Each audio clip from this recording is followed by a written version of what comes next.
Hello friend, आप सभी का स्वागत है स्टडी विद SKBM में।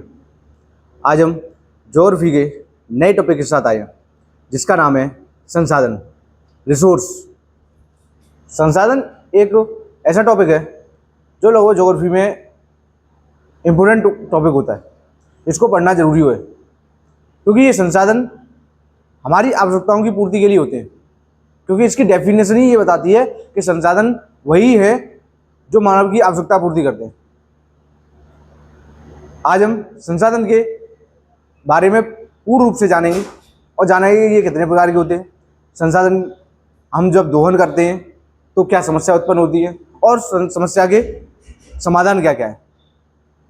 आज रिसोर्स के बारे में पूरी जानकारी देंगे, लेकिन उससे पहले मैं आपको फिर बताऊं, ये क्लास SSC के लिए तो इम्पोर्टेंट है ही है और UPSC और PCS के लिए बेसिक लेवल के लिए कंप्लीट कर देगी, उसका बेस तैयार कर देगी। उसके बाद आप स्टैंडर्ड बुक पढ़ो, कोई क्लास लो। NCERT पढ़ने की जरूरत नहीं पड़ेगी इस क्लास के बाद। अगर आप पढ़ते हो तो NCERT में सारी चीज़ें आपको समझ में आएंगी। ये नहीं कि कोई भी एक ऐसी चीज़ हो जहाँ तक कि शब्द का भी अर्थ आपको समझ में आएगा। जैसे ये क्लास GS जो SSC के एग्जाम में पूछी जाती है उसके लिए तो इनफ है। PCS और UPSC के लिए भी ये क्लास बेसिक तैयार करने के लिए काफ़ी सिद्ध होगी। लोगों ने स्टूडेंट बताते हैं कि आप जो टॉपिक क्लियर करते हो वो बिल्कुल कंप्लीटली होते हैं। तो मैं उन्हीं टॉपिक के साथ उपस्थित होता हूँ जो आपके एग्जाम के पॉइंट ऑफ व्यू से बहुत इंपॉर्टेंट हो। आप बिल्कुल ये परेशान ना हो कि ये चीज़ आपके लिए यूजफुल नहीं होगी। एग्जाम में अगर इस टॉपिक से क्वेश्चन आएगा तो आप कंप्लीटली उसे सही करेंगे, इस बात का भरोसा रखें। और आप वीडियो को कंप्लीट देखें, नोट्स बनाएं। मैंने आपको बताया है कि नोट्स टेलीग्राम चैनल पर अपलोड किए जाते हैं, हर बार किए जाते हैं। टेलीग्राम चैनल का नाम है स्टडी विद SKBM, जो वीडियो के डिस्क्रिप्शन में तो लिंक मिल ही जाएगी, उसके साथ साथ चैनल के डिस्क्रिप्शन में भी लिंक मैंने डाल दी है। तो आप वहाँ पर जाएँ और टेलीग्राम चैनल से जुड़ जाएँ, जहाँ पर सारी जानकारी आपको उपलब्ध होती है।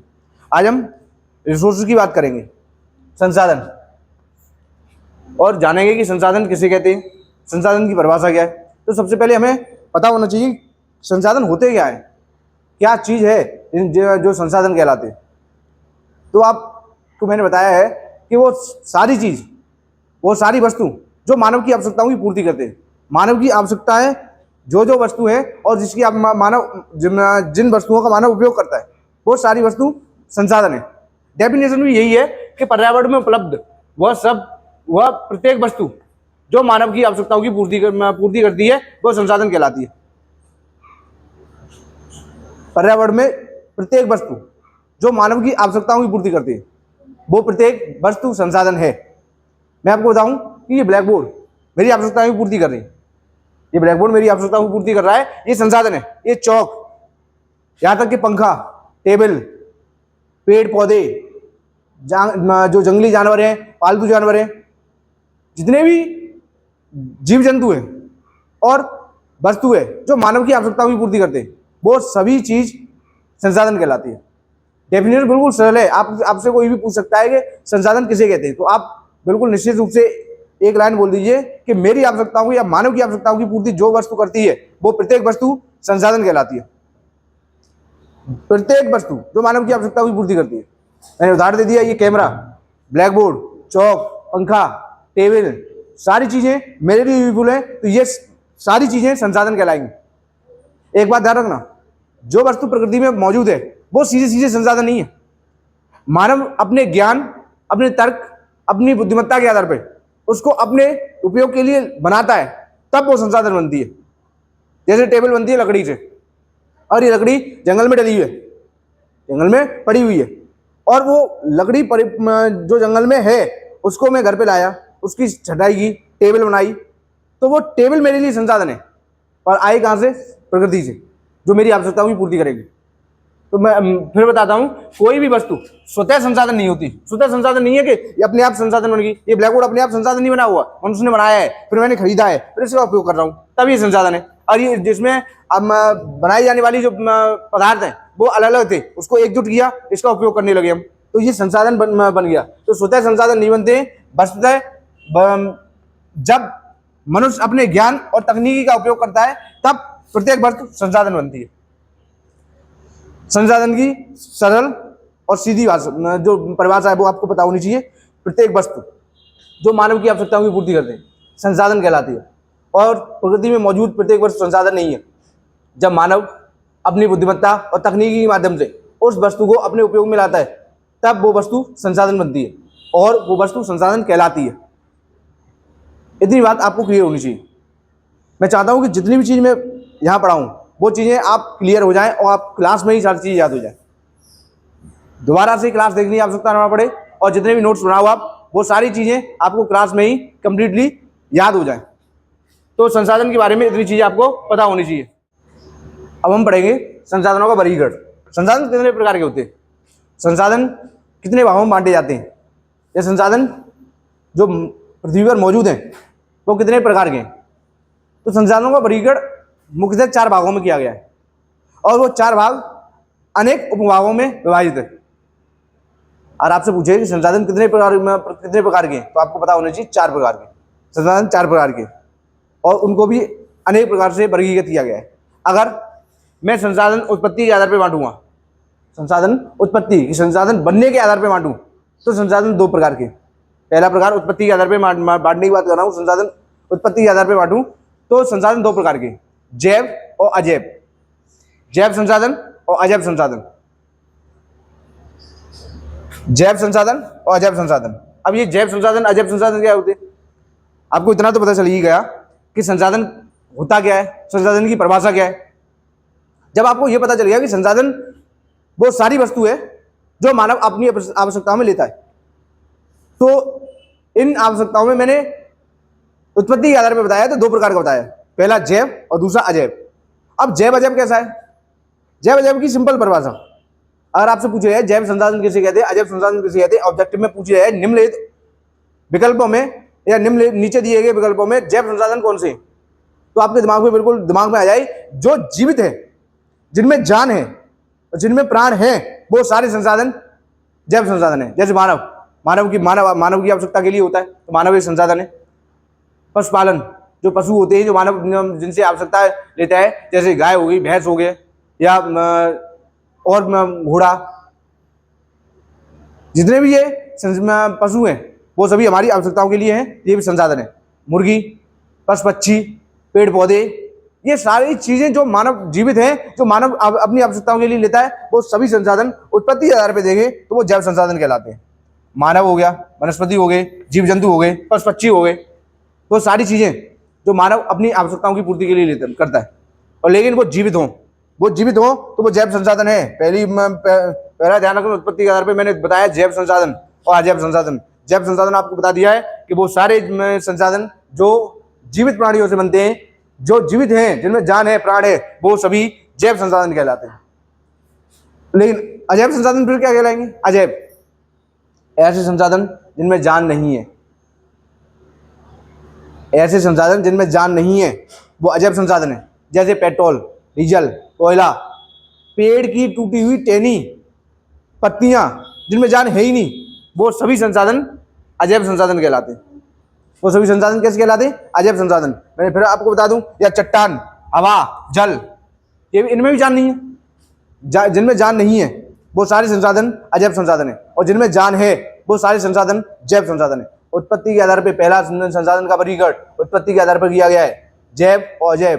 फिर से समझ लो, मैं चाहता हूं कि आप क्लास में ही सारी चीजें याद हो जाएं। पहला जैव संसाधन, जैव संसाधन क्या होते हैं, ऐसे संसाधन जिनमें जान होती है। जैसे कि मानव एक दूसरे की आवश्यकताएं पूर्ति करता है, एक दूसरे के सहयोग करता है, जिनमें जान है तो वो जैव संसाधन है।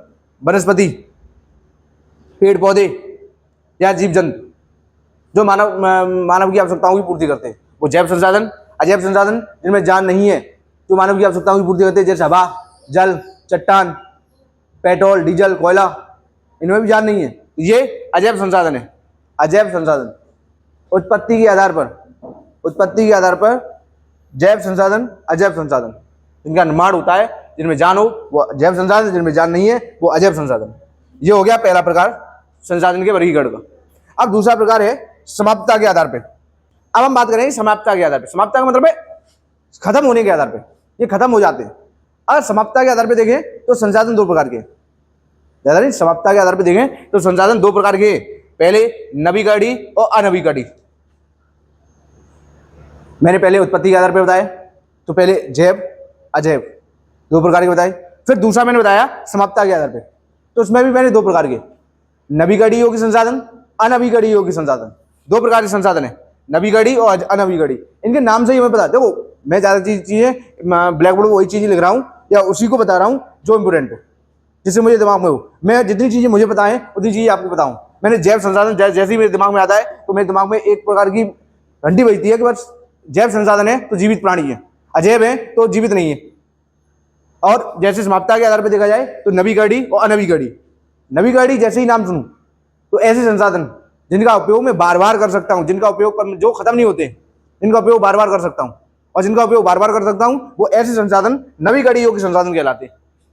अब इसमें कौन कौन से आएंगे? सौर ऊर्जा, पवन ऊर्जा, जल ऊर्जा, जो जल विद्युत बनता है, जो बार बार बनते रहते हैं, तो जो बार बार बनते हैं वो नवीकरणीय योग्य संसाधन में आते हैं, जिनकी जो खत्म नहीं होते। तो मैंने इसीलिए तो इसका नाम था समाप्तता, समाप्त मतलब खत्म होने के आधार पे, ऐसे जो कभी खत्म नहीं होते और ऐसे जो खत्म हो जाते। तो नवीकरणीय योग्य संसाधन में वो संसाधन आते हैं जो खत्म नहीं होते, जैसे सौर ऊर्जा।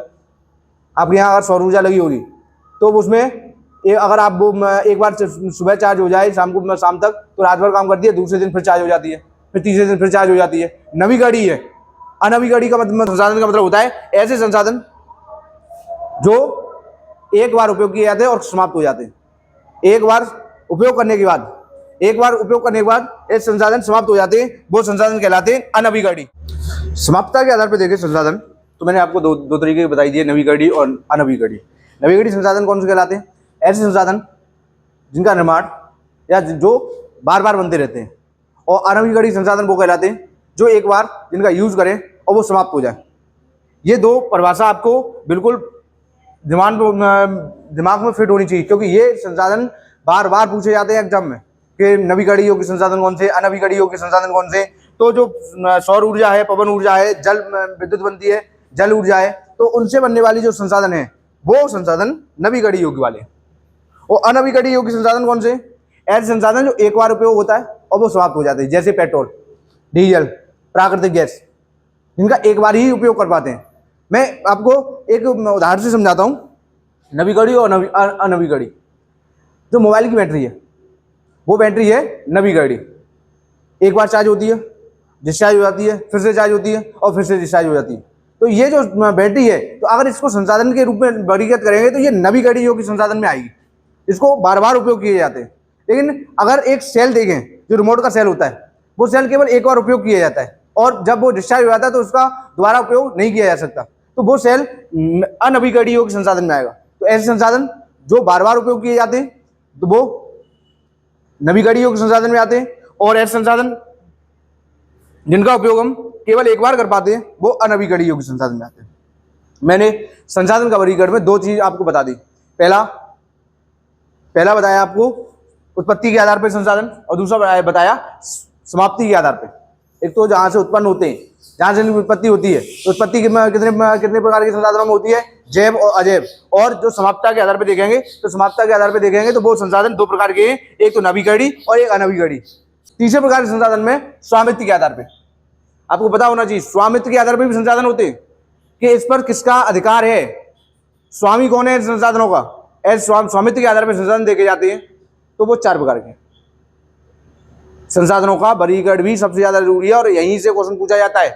क्वेश्चन संसाधन क्या है ये तो आपसे कोई भी पूछ सकता है कि संसाधन किसे कहते हैं और संसाधन होते क्या है, लेकिन क्वेश्चन आपसे पूछा जाएगा, जो एग्जाम में पूछा जाएगा वो इन्हीं वर्गीकरणों से क्वेश्चन आएगा कि ये संसाधन है, ये संसाधन किस कैटेगरी में आएगा, जैव संसाधन में आएगा या अजैव संसाधन में आएगा या नवीकरणीय संसाधन में आएगा या अनवीकरणीय संसाधन में आएगा या स्वामित्व वाले संसाधनों में आएगा। या नीचे चार ऑप्शन दे दिए जाएंगे और फिर पूछा जाएगा निम्न में से कौन से ऐसे संसाधन है जो स्वामित्व के आधार पर निजी है या सामुदायिक है या राष्ट्रीय है या अंतर्राष्ट्रीय। स्वामित्व के आधार पर देखेंगे तो संसाधन चार प्रकार के हैं। स्वामित्व के आधार पर संसाधन चार प्रकार के कौन कौन से हैं? पहले जो ए नंबर पे है वो है व्यक्तिगत संसाधन। ऐसे संसाधन जिसका एक व्यक्ति मालिक होता है, जैसे ये ब्लैक बोर्ड, वो सॉरी ग्रीन बोर्ड, इस बोर्ड का जो मालिक है वो एक निजी एक व्यक्तिगत बोर्ड है, ये एक व्यक्ति का बोर्ड है। तो ये जो एक व्यक्ति की चीजें होती है, जो खुद की निजी व्यक्ति की चीजें होती हैं, वो व्यक्तिगत संसाधन में आते हैं। इस बात को ध्यान रखना, व्यक्तिगत संसाधन में वो सारी वस्तुएं आएंगी जो किसी एक व्यक्ति की हैं, जैसे निजी घर, जमीन, बाइक, साइकिल, पंखा, टेबल, जो एक किसी निजी व्यक्ति की होती है, जो जिसने उसको बनाने के बाद उसको खरीदा होता है, अपने लिए उपयोग में लाया जाता है, तो वो निजी स्वामित्व के आधार पर आएगा, मतलब निजी संसाधन है, वो निजी संसाधन में आएगा, तो उसे कहेंगे व्यक्तिगत संसाधन। ये चीज आपको याद होनी चाहिए। फिर बात करता हूं मैं सामुदायिक संसाधन की। दूसरे नंबर का जो संसाधन है वो सबसे इंपोर्टेंट सामुदायिक। सामुदायिक का मतलब होता है समूह का, पूरे समूह का उस पर अधिकार हो, जैसे पार्क, वन किसी एक व्यक्ति के नहीं होते। सड़क पे लगा हुआ जो पौधा है वो किसी एक व्यक्ति या निजी का नहीं है, वो सामुदायिक है। पार्क में जो पेड़ पौधे लगे होते हैं, पार्क जिसके लिए बना होता है, वो किसी एक व्यक्ति के नहीं है, समूह का है, सामुदायिक है। उस देश में रहने वाली जनसंख्या के सभी लोगों का उस पर समान अधिकार है।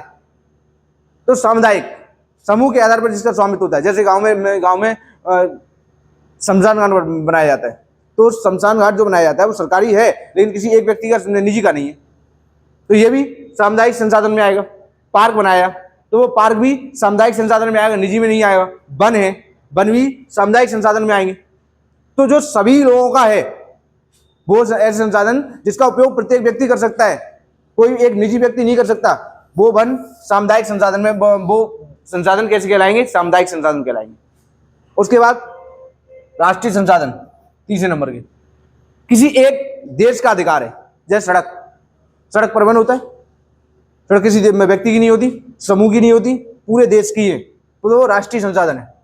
खनिज, जहाँ से खनन होता है, जहाँ से खनिज निकाले जाते हैं, वो किसी एक व्यक्ति के नहीं है, ना एक समूह के, वो सभी के हैं, उस देश में रहने वाले प्रत्येक लोग के हैं, तो वो राष्ट्रीय संसाधन है, वो सरकार के हैं, जिसका उपयोग सही तरीके से किया जाएगा और संसाधन को बंटवारा किया जाएगा।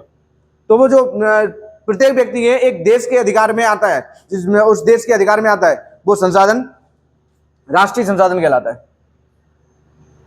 भाई, स्वामित्व के आधार पर मैंने आपको व्यक्तिगत संसाधन भी समझा दिया, सामुदायिक संसाधन भी समझा दिया और राष्ट्रीय संसाधन भी समझा दिया। अब बात करते हैं अंतर्राष्ट्रीय संसाधन की। अंतर्राष्ट्रीय संसाधन वो संसाधन कौन से हैं जो अंतर्राष्ट्रीय संसाधन में आएंगे? महासागर में पाए जाने वाले संसाधन। महासागर में जितने भी खुला सागर है। अब खुला सागर क्या है मैं आपको बताऊं कि जो आपने मैप देखा हुआ, भारत का नक्शा देखा हुआ, तो भारत की स्थल भूमि से 200 नॉटिकल माइल, 200 नॉटिकल माइल तक, 200 नॉटिकल माइल मतलब 200 नॉटिकल माइल का मतलब वो है एक नॉटिकल मील्स में, एक नॉटिकल माइल्स में 1.6 किलोमीटर होते हैं। ऐसे 200 नॉटिकल मील्स तक पूरा क्षेत्र, जो समुद्री क्षेत्र है, वो भारतीय क्षेत्र कहलाएगा। वो पूरा क्षेत्र का कौन सा क्षेत्र कहलाएगा? भारतीय क्षेत्र कहलाएगा, 200 नॉटिकल मील्स में। और एक नॉटिकल मील्स में 1.6 किलोमीटर होते हैं, ध्यान रखना इस बात को। तो 200 नॉटिकल मील्स तक जितने भी क्षेत्र है वो पूरा समुद्री क्षेत्र किसका है? भारत का है। ऐसी अलग अलग देशों के अलग अलग नॉटिकल मील्स है, अपने अपने द्वारा निर्धारित किए गए। उसके बाद जो समुद्र स्टार्ट होता है, उसके बाद जो भी पानी है वो खुला सागर है। उस खुले सागर में सभी लोगों का समान अधिकार है। सभी लोगों का मतलब है सभी देशों का समान अधिकार है। अंतरिक्ष किसी एक का नहीं है। हाँ, हमारी जमीन के ऊपर जो भी अंतरिक्ष है वो हमारा है। उसके ऊपर जो भी हवाई जहाज उड़ेगा, उसके ऊपर जो भी जाएगा वो हमारी अनुमति के बिना नहीं जाएगा, क्योंकि सारी चीजें हमारे अनुसार, क्योंकि हमारी भी तो सुरक्षा का सवाल है कि वो सुरक्षा किस तरीके से होती है। अगर ये चीजें होती हैं तो वो अंतर्राष्ट्रीय संसाधन कहलाएंगी। और समुद्र में मिल जाए संसाधन, खुले समुद्र में मिले, खुला समुद्र मैंने बता दिया, खुला सागर बता दिया है। तुम्हारे स्थल से, राष्ट्रीय सीमा के स्थल से 200 नॉटिकल माइल तक प्रत्येक व्यक्ति के जो संसाधन में जो सीमा होगी वो उस देश की सीमा होगी। और 200 नॉटिकल माइल के बाद वो खुला सागर है, और उस खुले सागर में मिलने वाले संसाधन राष्ट्रीय संसाधन कहलाते हैं। अंतर्राष्ट्रीय संसाधन कहलाते हैं। अंतर्राष्ट्रीय संसाधन पर प्रत्येक देश का समान अधिकार होता है, और जो जल्दी ढूंढ ले वो उसी का संसाधन है। मेरी बात तो समझ पा रहे हो? इसीलिए इसीलिए जो द्वीप हैं उन द्वीपों पर लोग वो देश कब्जा करना चाहते हैं। कभी कभी तुम्हारे दिमाग में ये सवाल आता हुआ कि इतना बड़ा भूभाग है भारत के पास, फिर भी हम लक्षद्वीप, अंडमान निकोबार द्वीप समूह पर क्यों हम उसको कब्जे में करे हुए, छोड़ क्यों नहीं देते उसको? कारण ये है, भले ही वो द्वीप छोटे हैं, इन उस द्वीप की स्थलीय सीमा से 200 नॉटिकल माइल का जो क्षेत्र है, पूरा क्षेत्र है, समुद्री क्षेत्र है, उस समुद्री क्षेत्र में मिलने वाले प्रत्येक संसाधन भारतीय संसाधन है। इसीलिए कोई भी देश अपने द्वीप छोड़ना नहीं चाहता। फ्रांस के, इंग्लैंड के, अमेरिका के द्वीप अगर आप देखोगे तो पूरे विश्व में फैले हुए हैं, क्योंकि उन्होंने खोज की है, उन्होंने वो यात्रा करते थे, जहां पर पहुंच जाते थे वो उनका द्वीप हो गया, क्योंकि वहां पहले से कौन रहते थे? खानाबदोश लोग रहते थे, जंगली आदिवासी लोग रहते थे, जंगली लोग रहते थे, उनको उन्होंने समझाया बुझाया या उनको मारा और उस द्वीप पर अपना अधिकार कर लिया। उस द्वीप पर अपने अधिकार के साथ साथ उस द्वीप के स्थलीय सीमा से 200 नॉटिकल माइल पूरा समुद्र उसी देश का है। तो और उस समुद्र में, उस द्वीप पर जो भी संसाधन पाए जाएंगे वो संसाधन पर पूरा अधिकार उस देश का है। इसीलिए कोई भी देश द्वीप को छोड़ना नहीं चाहता है, द्वीप को और कब्जा करना चाहता है। इसीलिए लोग अपनी सीमा को बढ़ाना चाहते हैं, देश अपनी सीमा को बढ़ाना चाहते हैं, समुद्र में, अंतरिक्ष में अपनी सीमा को बढ़ाना चाहते हैं, क्योंकि जहां जहां तक उनकी सीमा होगी उस सीमा में मिलने वाले सारे संसाधन उस देश के संसाधन होंगे।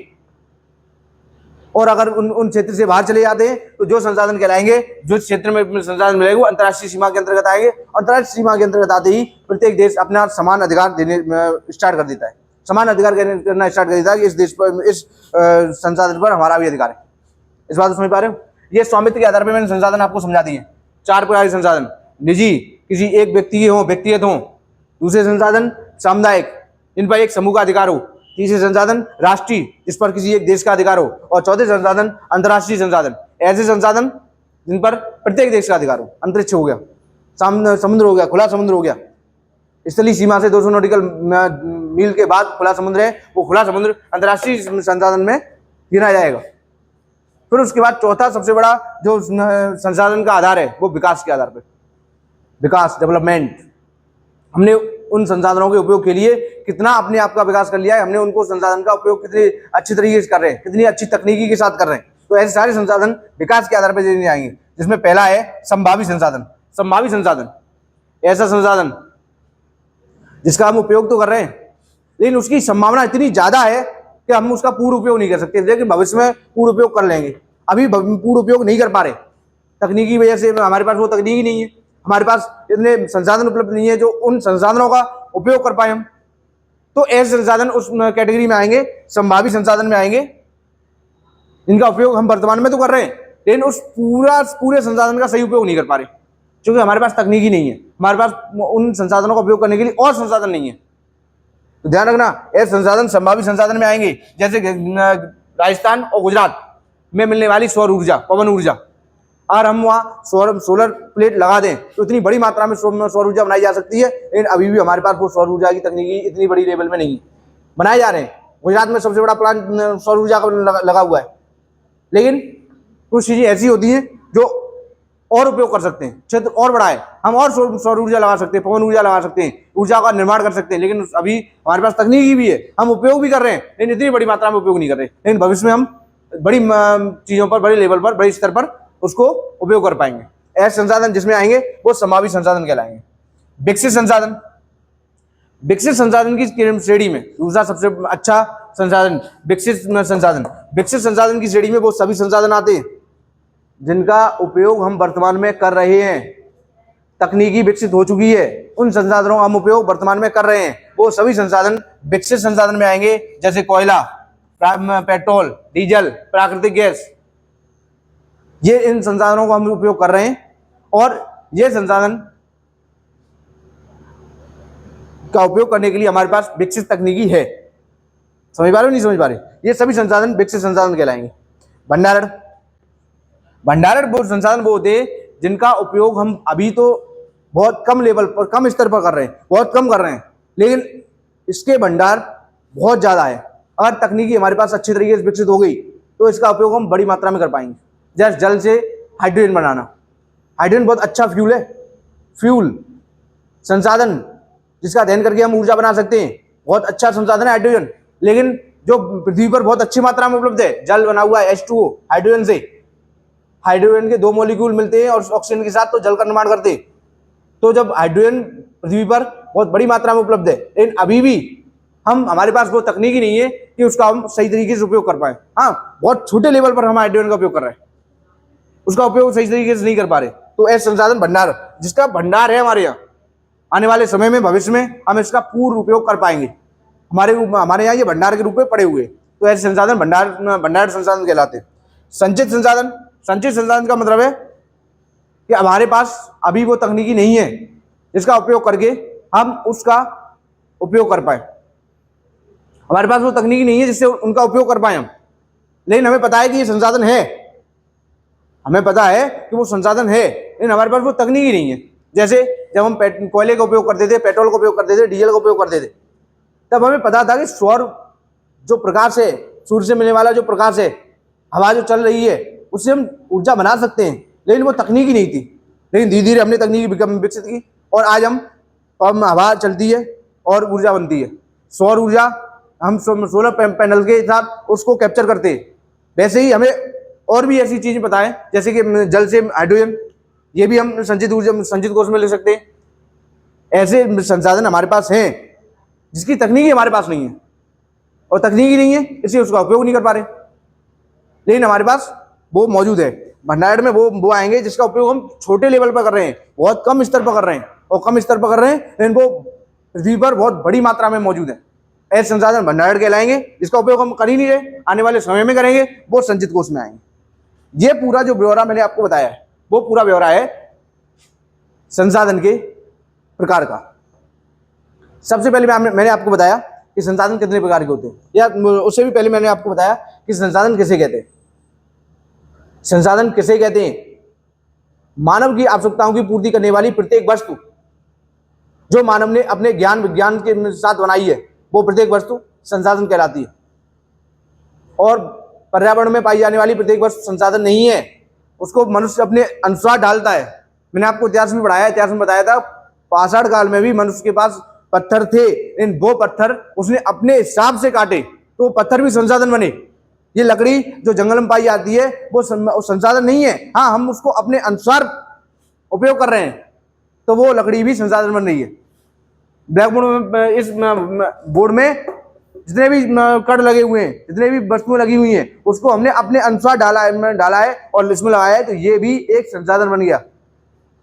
पर्यावरण में पाई जाने वाली प्रत्येक वस्तु संसाधन है, लेकिन मनुष्य के द्वारा ज्ञान, उसकी तकनीकी और ज्ञान के द्वारा उसको बनाया गया हो, तो संसाधन कहलाएगी।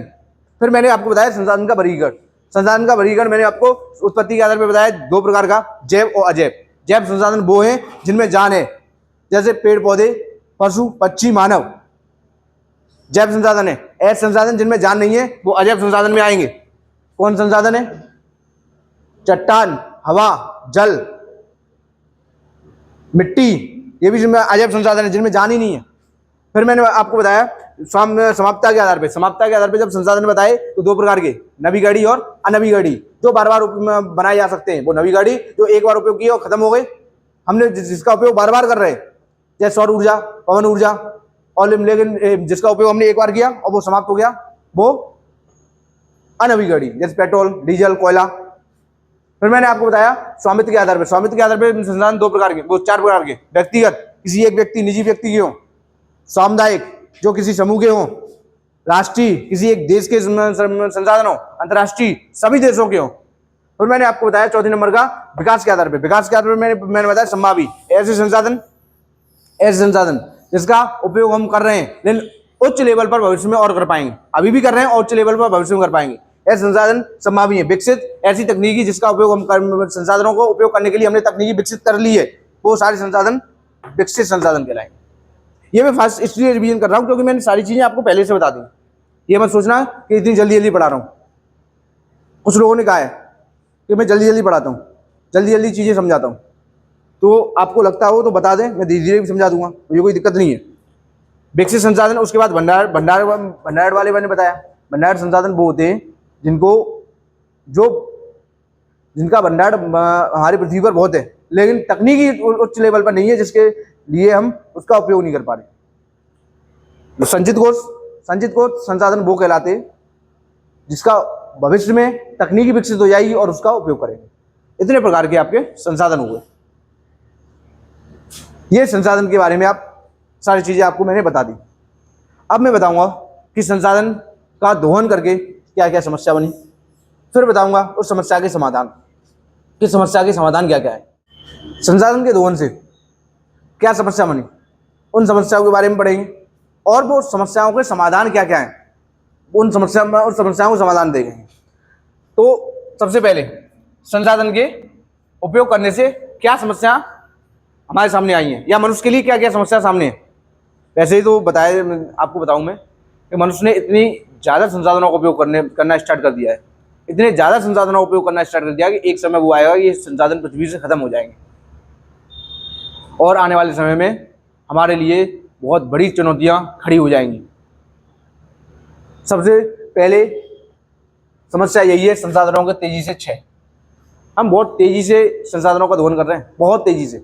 उनके निर्माण की जो विधि है ना वो बहुत स्लो है। करोड़ों वर्षों तक ताप और दाब झेलती है वनस्पति, उसके बाद कोयला बनता है। जीव जंतुओं के जो शरीर हैं वो ताप दाब से झेलकर पेट्रोल और डीजल बनते हैं, लेकिन हम उसको कुछ ही दिनों में, कुछ ही महीनों में, कुछ ही सालों में उसका इतना तेजी से दोहन कर रहे हैं कि उनको समाप्तता के आधार पर पहुंच गए, समाप्त हो रहे हैं वो। इसलिए तो हम अब सौर ऊर्जा, विद्युत ऊर्जा पर निर्भर करते जा रहे हैं। हम पेट्रोल और डीजल पर, कोयले पर निर्भर थे, लेकिन जब मनुष्य को लग रहा है कि ये एक समय खत्म हो जाएंगे, फिर हम क्या करेंगे? हमारी सारी सभ्यता, विकसित सभ्यता सब ठप हो जाएगी। तो मैं आपको बता दूं कि संसाधन का तेजी से क्षय होना सबसे बड़ी समस्या है, क्योंकि इनका निर्माण में बहुत ज्यादा समय लगता है, करोड़ों वर्षें लगती हैं। जिस पेट्रोल को, जिस डीजल को, जिस कोयले को आज हम जला रहे हैं, जिसका दहन कर रहे हैं और उससे ऊर्जा प्राप्त कर रहे हैं, उसके निर्माण में प्रकृति ने करोड़ों वर्षें लगाई हैं। करोड़ों वर्षों के बाद उनका निर्माण किया है। मनुष्य ने कुछ ही सालों में उसका इतना दोहन किया कि पर्यावरण में प्रदूषण भी कर दिया। कई सारी समस्या आती है। दूसरी समस्या प्रदूषण। कोयले का दहन करके, पेट्रोल का दहन करके कार्बन डाइऑक्साइड की मात्रा को बढ़ा दिया। कार्बन डाइऑक्साइड की मात्रा बढ़ी, उसके बाद वैश्विक तापमान बढ़ा, ग्लोबल वार्मिंग बढ़े, और ग्लोबल वार्मिंग हुई, उसके बाद जलवायु परिवर्तन हो रहा है, इतनी गर्मी बढ़ रही है। इसका कारण क्या है? मनुष्य ने इतनी संसाधनों का इतना दोहन किया है, जिससे ये गर्मी, वैश्विक तापमान जैसी समस्या सामने आई है। तो सबसे पहले संसाधनों के दोहन की समस्या जो आई वो है संसाधनों की तेजी से क्षय। दूसरा, सामाजिक और आर्थिक असमानता। सामाजिक और आर्थिक असमानता का मतलब क्या है? कि सामाजिक आर्थिक असमानता है, कुछ लोग जिन्हें संसाधन उपलब्ध हैं वो तो अमीर बन गए, लेकिन जिन लोगों को संसाधन उपलब्ध ही नहीं है, उन्हें समझ ही नहीं थी, वो लोग गरीब रह गए। तो गरीब और अमीर की जो श्रेणी है वो संसाधनों के आधार पर है। अगर संसाधन नहीं होते तो ना गरीब होता ना अमीर होता। एक समय वो था जो वस्तु विनिमय प्रणाली होती थी, एक वस्तु लो दूसरी वस्तु दो। जब वस्तु विनिमय प्रणाली थी तो कोई गरीब अमीर था ही नहीं, एक वस्तु दूसरी वस्तु खरीदी जाती थी। समस्या थी, लेकिन गरीब अमीर जैसी कोई समस्या नहीं थी उस समय। वर्तमान में गरीब और अमीर की बहुत बड़ी गहरी खाई बनती जा रही है। कुछ रिपोर्ट बता रही हैं, जो लॉकडाउन लगा था, कोरोना काल आया था, उससे पहले गरीब और अमीर की जो बीच की खाई थी वो कम होती जा रही थी। लेकिन कोरोना काल के बाद हम 5 से 6 साल हो गई, 5 से 6 साल में जो रिपोर्ट आ रही हैं, वो रिपोर्ट ये बता रही हैं कि गरीब और अमीर की जो खाई कम होती जा रही थी वो अब और बढ़ती जा रही है। आप समझ लो, एलन मस्क $1 ट्रिलियन की संपत्ति हो चुकी है। वो एक अकेला इंसान 50 से 60 देशों को अकेला खरीदने की ताकत रखता है। देशों की बात कर रहा हूं मैं। इतने बड़े अमीर और गरीब की मिठाई हो चुकी है। उसी दुनिया में, उन्हीं देशों में ऐसे लोग विद्यमान हैं जिन्हें 2 वक्त का खाना मिलना बहुत बड़ी बात है। और उसी देश में ऐसे लोग हैं जो बिलियनर है, करोड़पति हैं, अरबपति हैं, यहाँ तक खरबपति हैं। अब तो एलन मस्क नाम का जो व्यक्ति है, आप जानते होंगे, एलन मस्क, वो तो ट्रिलियनर है। $1 ट्रिलियन उसकी संपत्ति है। मैं फिर बता रहा हूँ, वो आधे से 50 से 60 देश अकेले खरीदने की ताकत रखता है। इतना बड़ा, मतलब इतना बड़ा बिजनेसमैन है, इतना ज्यादा धनी है। ट्रिलियनर, $1 ट्रिलियन संपत्ति, इतने तो पूरा देश नहीं कमा पाता। अच्छे देशों की जीडीपी नहीं है। टॉप 5 या टॉप 6 देश छोड़ दूं तो अन्य देशों की तो जीडीपी नहीं है इतनी। जीडीपी मतलब पूरे देश के लोग नहीं कमा पाते जितनी उसकी संपत्ति है। तो ये असमानता कैसे आई है? संसाधनों के दोहन से, सामाजिक असमानता, आर्थिक असमानता। गरीब अमीर की खाई बढ़ रही है, किस कारण से? संसाधनों के दोहन से। गरीब और गरीब होता जा रहा है, अमीर और अमीर होता जा रहा है, क्योंकि वो संसाधनों का ज्यादा से ज्यादा दोहन कर रहा है, ज्यादा से ज्यादा चीजें उस तरीके से कर रहा है जिससे वो अमीर और अमीर होता जा रहा है। तो ये सामाजिक आर्थिक असमानता है, वो किस कारण से है? वो संसाधन के दोहन के कारण से है। ये भी एक समस्या है संसाधन के दोहन की। तीसरी समस्या पर्यावरण संकट। मैंने आपको बता दिया, ग्लोबल वार्मिंग हो रही है, संसाधनों का ज्यादा से ज्यादा दोहन हो रहा है, वैश्विक तापन बढ़ रहा है, जलवायु परिवर्तन हो रहा है, बाढ़ आ रही है, पर्वतों की कटाई हो रही है, भूस्खलन जैसी समस्या सामने आ रही है, पेड़ों की कटाई हो रही है, भूमि का निम्नीकरण हो रहा है, प्रदूषण बढ़ रहा है। ये सभी चीजें हो रही है मनुष्य के कारण हो रही है। मनुष्य संसाधनों का ज्यादा से ज्यादा उपयोग कर रहा है, ज्यादा से ज्यादा उपयोग कर रहा है, इसलिए ये सारी समस्याएं देखने को मिल रही है। मैं आपको एक बात बताऊं, तो जितने भी पैसे वाले लोग हैं वो कभी भी उन समस्याओं का सामना नहीं करेंगे जिन समस्याओं का सामना एक आम व्यक्ति कर रहा है, चाहे वो किसी भी देश का हो। सबसे पहले अगर मान लो अगर ऐसी अफवाह फैल जाए, या मान लो अभी भी सब छोड़ो, मैं आपको एक उदाहरण देता हूँ। वर्तमान में गर्मी से कौन परेशान है? गरीब व्यक्ति। अमीर व्यक्ति बिल्कुल एसी में बैठा हुआ है, उसे गर्मी से फर्क नहीं पड़ रहा। ज्यादा से ज्यादा सर्दी पड़े उसे कोई फर्क नहीं है, ज्यादा से ज्यादा गर्मी पड़े उसे कोई फर्क नहीं है। और ये गर्मी पड़ क्यों रही है? उसी अमीर व्यक्ति की कारण, क्योंकि वो इतने संसाधनों का दोहन कर रहा है, फैक्ट्रियां चला रहा है। उस फैक्ट्रियों में जो ऊर्जा बन रही है, जो ऊर्जा बनाई जा रही है, वो कोयले के दहन से बनाई जा रही है। उस कोयले का दहन होता है तो कार्बन डाइऑक्साइड निकलती है, और वही कार्बन डाइऑक्साइड गर्मी बढ़ाने में सबसे प्रमुख कारण है। तो अमीर व्यक्ति का कोई रोल नहीं है, उसे कोई समस्या नहीं आ रही। सबसे अगर कभी भी फंसता है तो वो गरीब आदमी फंसता है। मान लो कहीं पर बाढ़ आती है, तो बाढ़ की चपेट में पहले वो घर आएगा, वो घर रहेगा जो झोपड़पट्टी होगी, जिसका घर कच्चा हुआ। बाढ़ में उस व्यक्ति के घर नहीं बह रहा, अमीर व्यक्तियों के घर नहीं बह रहे जो 50-50 मंजिल के मंजिलों पर रह रहे हैं, उन्हें उससे समस्या नहीं आ रही है। बाढ़ से सबसे पहले उस व्यक्ति का घर बहेगा जो कच्चा हुआ झोपड़पट्टी में रहने वाला है। उसके लिए तो जीवित रहने का मरने का सवाल खड़ा हो जाएगा कि वो अब रहेगा कहाँ। लेकिन समस्या सॉल्व नहीं हो रही है। मनुष्य अपनी आवश्यकताओं की इतनी ज्यादा पूर्ति कर रहा है कि वो सामने वाले व्यक्ति की समस्या को देख ही नहीं रहा, अपनी आवश्यकता की पूर्ति कर रहा है। एक वाक्य महात्मा गांधी का मुझे सबसे अच्छा लगता है। महात्मा गांधी जी कहते हैं कि पृथ्वी पर सारे मनुष्यों की आवश्यकताओं की पूर्ति करने की वस्तुएं हैं, लेकिन किसी एक व्यक्ति के लालच को पूर्ति करने के लिए वस्तुएं प्राप्त नहीं है, उपलब्ध नहीं है। मतलब प्रत्येक व्यक्ति, जितने भी हमारे यहाँ इस पृथ्वी पर व्यक्ति उपलब्ध हैं, उस प्रत्येक व्यक्ति की आवश्यकताएं पूर्ति हो सकती हैं, इतने संसाधन पृथ्वी पर मौजूद हैं। लेकिन किसी एक व्यक्ति की लालच को पूरा करने के लिए भी संसाधन कम पड़ जाएंगे, और वही हो रहा है। लोग अपनी आपक को और बढ़ा रहे हैं, और बढ़ाते बढ़ाते इतना बड़ा कर दिया है कि वो आने वाली समस्याओं को देख ही नहीं पा रहे, और समस्याओं को नहीं देख रहे। इसके कारण उनका वो भुगतान तो करेंगे, आज नहीं तो कुछ समय के बाद उसका भुगतान प्रत्येक मनुष्य को देना पड़ेगा। हाँ, यही है कि कुछ व्यक्ति उस समस्या को आमंत्रित करेंगे और सभी व्यक्तियों को उस समस्या का भुगतान करना पड़ेगा। जैसे कि जलवायु परिवर्तन बहुत बड़ा मुद्दा है। जलवायु परिवर्तन से सभी लोग परेशान हैं, अमीर गरीब सब परेशान हैं। लेकिन जलवायु परिवर्तन किसने बनाया, किस कारण से जलवायु परिवर्तन हो रहा है? वो भी व्यक्ति परेशान रहेगा, और जिसने नहीं अपना उसमें योगदान नहीं दिया वो व्यक्ति भी परेशान रहेगा। तो संसाधनों का अत्यधिक दोहन पर्यावरणीय संकट लाएगा। भूमि का निम्नीकरण, मैंने पिछली वीडियो में जो सॉइल पढ़ाया था, मृदा पढ़ाया था, मृदा मैंने बताया था भूमि का निम्नीकरण हो रहा है। भूमि का निम्नीकरण सबसे प्रमुख कारण है संसाधनों का दोहन करना। ज्यादा से ज्यादा दोहन कर रहे हैं हम, ज्यादा से ज्यादा उसका उपयोग कर रहे हैं, संसाधनों का उपयोग कर रहे हैं। अपनी तकनीकी के कारण उसका इतना उपयोग कर रहे हैं कि मिट्टी में उर्वरकता की कमी रह रही है, उपजाऊ नहीं है, भूमि लवणीकरण हो रहा है, मरुस्थलीकरण बढ़ रहा है। ये सभी कारण हो किससे रहा है? संसाधनों का अत्यधिक दोहन से। ये समस्याएं वो हैं जो संसाधन के उपयोग को, हम संसाधन के ज्यादा से ज्यादा दोहन से समस्या बन रही है।